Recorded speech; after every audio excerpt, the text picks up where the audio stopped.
Later, loser. Oh, Richard Milne's going to be moving tomorrow. Later, Good luck loser. with that, Richard. Later, loser. I'm almost afraid to answer. Later, loser. All right. I'll get it. Later, loser.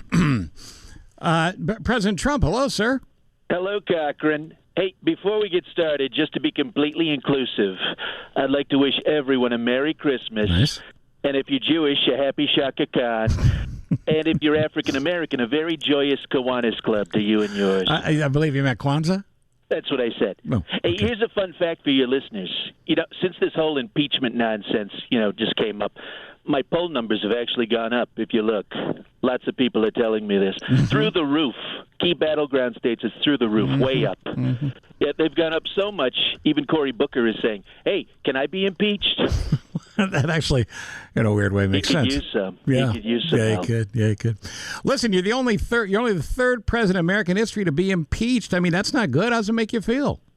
Frankly, I could care less.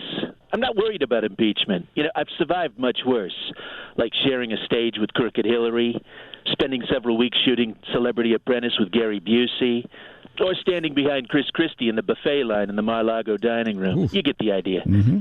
Matter of fact, I had the strangest dream last night about this impeachment stuff. It's given me a lot of confidence to move forward. And, here's the best part. I actually managed to record it. Oh, hold on, sir. Did you say you recorded your dream?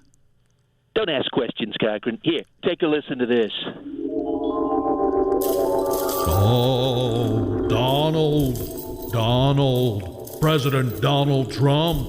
This is former President Richard Nixon, also known by my other name, the ghost of impeachment's past. By the way, you will be visited by one other. Hey, is that my cue to come in? Hey, Donald, it's Bill Clinton. No, not yet, Bill. I'm in the middle of my shtick. Oh, okay, I'm sorry. But real quick, how can I be a ghost if I'm still alive? Now, let's not overanalyze this. It's theater of the mind, Bill. Now, look, Donald, just know that I'm so proud of you for sticking to your guns and defying Congress. Yeah, with my impeachment, I didn't defile Congress, just a White House intern.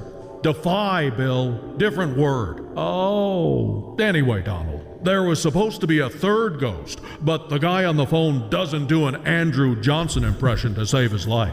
So keep the faith, my boy. Bye-bye, Donald.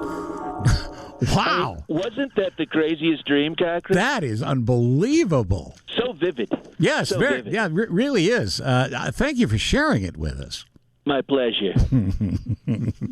Now, speaking of the House Democrats, you said Speaker Nancy Pelosi a 6-page letter the other day criticizing her and the whole process. And before that, you made you tweeted about her teeth, for crying out loud. Explain that. I typed the letter in 8 font just to drive her nuts. I was looking out for Nasty Nancy with the teeth thing. If she does lose them, then maybe she can borrow some from Sleepy Joe. Have you seen him smile? He's got a few extra to spare. Mm-hmm. Now, look, in all fairness, I feel bad for Nancy Polygriposi, okay? I feel bad for her. It's got to be incredibly difficult at her age to keep those chiclets secure at all times. Well, look, Kellyanne Conway's husband, George Conway's after you, too. He launched a super PAC with some other never-Trumpers, and the sole purpose is to defeat you. If George Conway's going to launch a super PAC to defeat anything, it should be carbs. Seriously.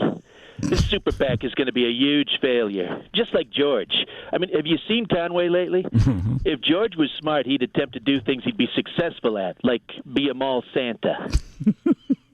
Listen, I can't believe I'm saying it, but Christmas will be here in just a week. I don't know if you have your shopping done. What are you getting everybody?